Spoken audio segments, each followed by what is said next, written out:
আল্লাহ কোরআন শরীফের ভিতরে রাসূলকে বলেছেন, হাল ইয়াস্তাউল্লাযিনা ইয়ালামুনা ওয়াল্লাযিনা লা ইয়ালামুন, যারা জানে আর যারা জানে না তারা কি কখনো সমান হতে পারে? ইলমুল আহকাম, ইলমুল জাদল, ইলমুত তাসকির বি আলা ইল্লাহ, ইলমুত তাসকির বি আইয়ামিল্লাহ, ইলমুত তাসকির বিল মাউতি ওয়া মা বা'দাহু। এই পাঁচটা বিষয় হচ্ছে সেন্ট্রাল থিম। এই থিমের মধ্যে যেগুলো বললাম, ইলমুল আহকাম, ইলমুল জাদল, এগুলো হচ্ছে ন্যায়শাস্ত্র, রিসার্চের কথা বলা হয়েছে। ইলমুত তাসকির বি আইয়ামিল্লাহ, আলা ইল্লাহ, সৃষ্টি জগৎ নিয়ে চিন্তা করা, যে দুনিয়ায় যে জিনিসগুলো আমরা দেখতে পাচ্ছি এগুলো বাইবর্ন এমনি এমনি তৈরি হয়ে যায় না, এগুলো সামহাউ তৈরি হতে হয়, তৈরি করা হয় এবং এটাকে কন্ট্রোল করতে হয়, না হলে সব কিছু হেফাজত অবস্থায় চলে যেত। সুতরাং এই জায়গাগুলো নিয়ে যখন মানুষ চিন্তা করে তখন তার রবকে সে চিনতে পারে। এই জন্য কোরআন শরীফের ভিতরে সেন্ট্রাল থিমের শুরুতেই আল্লাহ রাব্বুল আলামিন ইকরা দিয়ে শুরু করেছেন, যে তোমরা পড়ো, আর পড়ার মধ্য দিয়ে মানুষ তার দর্শনগুলো, তুমি ফিলসফিগুলো তুমি বুঝে নিতে পারবা। এই জন্য গবেষণার গুরুত্ব কোরআনে অনেক অনেক বেশি। আল্লাহ রাব্বুল আলামিন কোরআনে যেটা বারংবার বলেছেন যে তোমরা কি কোরআন নিয়ে গবেষণা করো না? আল্লাহ কোরআন শরীফের ভিতরে রাসূলকে বলেছেন, হাল ইয়াস্তাউল্লাযিনা ইয়ালামুনা ওয়াল্লাযিনা লা ইয়ালামুন, যারা জানে আর যারা জানে না তারা কি কখনো সমান হতে পারে? এগুলো দিয়ে মানুষকে জ্ঞান গবেষণার জন্য ইসলামে যেভাবে ইন্সপাইরেশন করা হয়েছে, অন্য দিক থেকে আমরা অন্য ধর্ম ফিলসফির ক্ষেত্রে এই জিনিসগুলো আমরা খুব বেশি দেখতে পাই না। আজকে যে পোস্টার প্রেজেন্টেশনগুলো এখানে আমি উপরে দেখে আসলাম, সেখানে সিলেক্টেড হয়তো 30 পেপার প্রেজেন্টেশন করা হয়েছে। সেখানে আমরা ফিউচার বাংলাদেশকে, গবেষণার মূল থিমটাই হচ্ছে এক্সিস্টিং প্রবলেম আইডেন্টিফিকেশন আর ইমপ্লিমেন্টেশন ইন ফিউচার। ভবিষ্যতের জন্য আমি আসলে কি করতে পারি, এক্সিস্টিং প্রবলেমগুলোকে আইডেন্টিফাই করা। রিসার্চের মূল কাজটা হচ্ছে গ্যাপ আইডেন্টিফিকেশন, অর্থাৎ এখানে আমি এক্সিস্টিং কি আমি দেখতে পাচ্ছি, কতটুকু রিসার্চ হয়েছে, এর মাঝখানের যতটুকু গ্যাপ রয়েছে এগুলো নিয়ে রিথিঙ্ক করা, রিসার্চ নতুন করে আবার মানে অন্বেষণ করা, কোনো একটা নলেজ ক্রিয়েট করা। এই নলেজ ক্রিয়েশনের জন্য মানুষকে এখানে টাইম ইনভেস্টমেন্ট করতে হয়। এই টাইম ইনভেস্টমেন্টের জন্য মানুষকে প্রচুর পরিমাণে অধ্যবসায়ী হতে হয়, প্রচুর পরিমাণে পড়াশোনা করতে হয়। এই দিকটা একটা জাতি যখন বুঝতে পারে, আইডেন্টিফাই করতে পারে নিজেকে, তখন সে জাতি পৃথিবীর শ্রেষ্ঠ জাতিতে পরিণত হয়। এখন পৃথিবীতে যত ইউনিভার্সিটিগুলো আপনারা পড়াশোনা করতে যেতে চান, Oxford, Harvard, Cambridge, California, Stamford university, MIT, এই ইউনিভার্সিটিগুলোতে সবই হচ্ছে প্রাইভেট ইউনিভার্সিটি, এবং ওয়ার্ল্ডের সবচেয়ে এই র্যাঙ্কড ইউনিভার্সিটিগুলো প্রাইভেট ইউনিভার্সিটি। কারণ এখানে প্রচুর পরিমাণে গবেষণা করা হয়, প্রচুর পরিমাণে প্রাইভেট ইনভেস্টমেন্ট করা হয়, বড় বড় কোম্পানিগুলো এখানে ইনভেস্ট করে তার ফাইন্ডিংস বের করার জন্য, মানুষের চাহিদাগুলো আইডেন্টিফাই করার জন্য, ডিমান্ড নিডস এইগুলোকে আইডেন্টিফাই করার জন্য মানুষ এখানে ইনভেস্টমেন্ট করে থাকে। সুতরাং আজকে এই ওয়ার্ল্ড ক্লাস ইউনিভার্সিটিগুলো যে পর্যায়ে চলে গিয়েছে রিসার্চের কারণে, পৃথিবীর লিডারশিপের যে শিফটিংটা এখানে হয়েছে, ওয়ার্ল্ডের এই লিডারশিপের শিফটিংটা হয়েছে রিসার্চের উপরে বেস করে।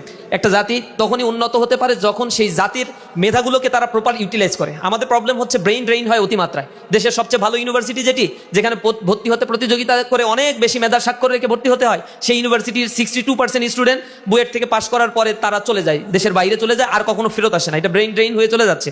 এই ব্রেইনগুলোকে ইউটিলাইজ করছে না আমার রাষ্ট্র, তাদেরকে রেখে দিয়ে রিসার্চ সেক্টরে যে পরিমাণে ইনভেস্টমেন্ট করা দরকার, এই আমলাতান্ত্রিক একটা প্যাটার্নের কারণে এইগুলো হচ্ছে না। আমরা আপনাদের কাছে সেই আশাবাদ ব্যক্ত করছি, প্রাইভেট ইউনিভার্সিটিগুলো এখানে যেহেতু নিজেদেরকে যোগ্যতা সম্পন্ন প্রমাণ করার প্রচুর সুযোগ এখানে রয়েছে, এখানে ভালো ইউনিভার্সিটি রয়েছে, যেখানে ভালো ভালো টিচাররা রয়েছে, যাদের একাডেমিয়াতে কন্ট্রিবিউশন রয়েছে। আপনারা নিজ জায়গা থেকে যদি সেই অ্যালাইনমেন্টগুলো টিচারদের সাথে হায়ার স্টাডির ক্ষেত্রে, উচ্চতর ডিগ্রি নেওয়ার ক্ষেত্রে আরও বেশি নিজেদের সময়গুলোকে কাজে লাগান, ইনশাল্লাহ এই সমাজ আপনাদের কাছ থেকে উপকৃত হবে। আপনার এই গবেষণাগুলো এই সমাজে প্রয়োগ হলে সমাজের মানুষগুলো সেখান থেকে উপকার পাবে। আল্লাহ রাব্বুল আলামিন আপনাদের মেধাগুলোকে কাজে লাগানোর তৌফিক দান করুন। এই আশাবাদ ব্যক্ত করে আমার কথা শেষ করছি। আসসালামু আলাইকুম রহমতুল্লাহি ওয়া বারাকাতুহু। আসসালামু আলাইকুম রহমতুল্লাহ।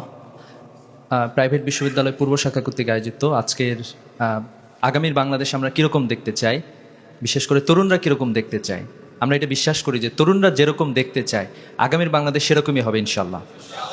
ইতিপূর্বে আমরা যেটা দেখেছিলাম যে আমাদেরকে নানাভাবে শোষণ করা হয়েছে, বিভিন্নভাবে আমরা এই শোষণের হাতিয়ার হয়েছিলাম সবসময়, আমরা নির্যাতিত নিপীড়িত হয়েছিলাম। কিন্তু আমরা এটা বিশ্বাস করি যে জুলাই বিপ্লব আমাদের অনেকগুলো পরিবর্তন নিয়ে এসে দিয়েছে। তো এই পরিবর্তন শুধুমাত্র আমরা এটা বিশ্বাস করি যে আমরা রাজপথে আমাদের জীবন দেওয়ার মাধ্যমে, বিশেষ করে প্রাইভেট বিশ্ববিদ্যালয়ের শিক্ষার্থীরা রাস্তায় নেমে এসেছিলেন, তারা আমাদের দেশের বিজয়কে সুনিশ্চিত করেছেন। তো পরবর্তীতে বিজয়ের পরবর্তীতে যে অগ্রযাত্রা থাকা দরকার, সেই অগ্রযাত্রায় প্রাইভেট বিশ্ববিদ্যালয় পূর্ব শাখা কর্তৃক এরকম একটি চমৎকার আয়োজন, যেটাতে আমরা স্বপ্ন দেখা শুরু করেছি যে আসলে কীরকম বাংলাদেশ আমরা চাই। আমাদের বিভিন্ন বিশ্ববিদ্যালয়ের শিক্ষার্থীদের মধ্যে যারা পোটেনশিয়াল, যারা চিন্তা করে দেশ এবং জাতিকে নিয়ে, তাদের মধ্যে আমরা একটা বিষয় দেখতে পাই যে তারা দেশকে নিয়ে অনেক সময় চিন্তা করে না, দেশ থেকে বের হয়ে যাইতে পারলে বাঁচে, অনেক সময় ব্লেম করে যে আমার দেশে থাকে আসলে কি হবে, অথবা দেশের জন্য কাজ করে আমি কি করব, অনেক সময় আমরা দেখি যে এরকম ব্লেম করে। তো এই জায়গা থেকে আমরা যারা দেশের জন্য সত্যিকার অর্থে চিন্তা করতে পারি, আমি মনে করি যে আজকে যারা এখানে পেপার প্রেজেন্টেশন দিয়েছেন তারা রিয়েলি চিন্তা করেন বলেই তারা আজকের এখানে অংশগ্রহণ করেছেন।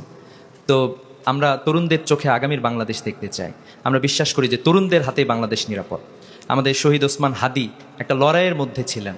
শহীদ ওসমান হাদি কিন্তু আমাদের তরুণদের কথাই বলতেন, কিন্তু তরুণদের কথাগুলো, আমাদের কথাগুলো, যে কথাগুলো আমরা অনেক সময় বলতে পারতাম না, সেই কথাই শহীদ ওসমান হাদি বলতেন। তো এই কথাগুলো আসলে আমাদের কথা। আমরা চাই যে বাংলাদেশে একটা কালচারাল রিভলিউশন হবে, এবং সেই রিভলিউশনে যারা অগ্রণী ভূমিকা পালন করতে পারে তারা হলো প্রাইভেট বিশ্ববিদ্যালয়ের শিক্ষার্থীরা। আমরা চাই যে বাংলাদেশের গবেষণায় এবং বাংলাদেশের বিভিন্ন সেক্টরের একটা পরিবর্তন সাধিত হবে। সো কল্ড উন্নয়ন বাংলাদেশে আসলে অনেক অনেক হয়েছে, শুধুমাত্র ব্রিজ কালভার্ট নির্মাণ করে অন্যরা ভাবে যে বাংলাদেশের পরিবর্তন করে ফেলেছে তারা। কিন্তু আমরা বিশ্বাস করি বাংলাদেশের প্রকৃত পরিবর্তন তখন হবে যখন একটা সাস্টেনেবল ডেভেলপমেন্ট এনশিওর হবে, এবং সাস্টেনেবল ডেভেলপমেন্ট এনশিওর হয় অনেকগুলো বিষয়কে অ্যাকোমোডেট করার মাধ্যমে। তো এই জন্য তরুণরা যারা আগামীর বাংলাদেশের স্বপ্ন দেখছেন, আমি প্রত্যাশা করি বিশেষ করে প্রাইভেট বিশ্ববিদ্যালয়ের শিক্ষার্থীরা যারা অধিকাংশ ক্ষেত্রেই আরবান মিডিল ক্লাসকে রিপ্রেজেন্ট করে, যাদের কথাকে অন্য কেউ ডিনাই করতে পারে না, এবং জুলাই বিপ্লবে আমরা এটার প্রমাণ দেখেছি। তো এই জন্য আগামীর বাংলাদেশ গড়ায় আমরা আপনাদেরকে সাথে চাই। ইসলামী ছাত্র শিবির একই স্বপ্নটা দেখে, সুন্দর এক বাংলাদেশ গড়ার স্বপ্ন। সেই স্বপ্নে আমরা বিশ্বাস করি আগামীর বাংলাদেশ আমরা বিনির্মাণ করবই করবো ইনশাআল্লাহ। এই প্রত্যাশা রেখে শেষ করছি। আসসালামু আলাইকুম রহমতুল্লাহ।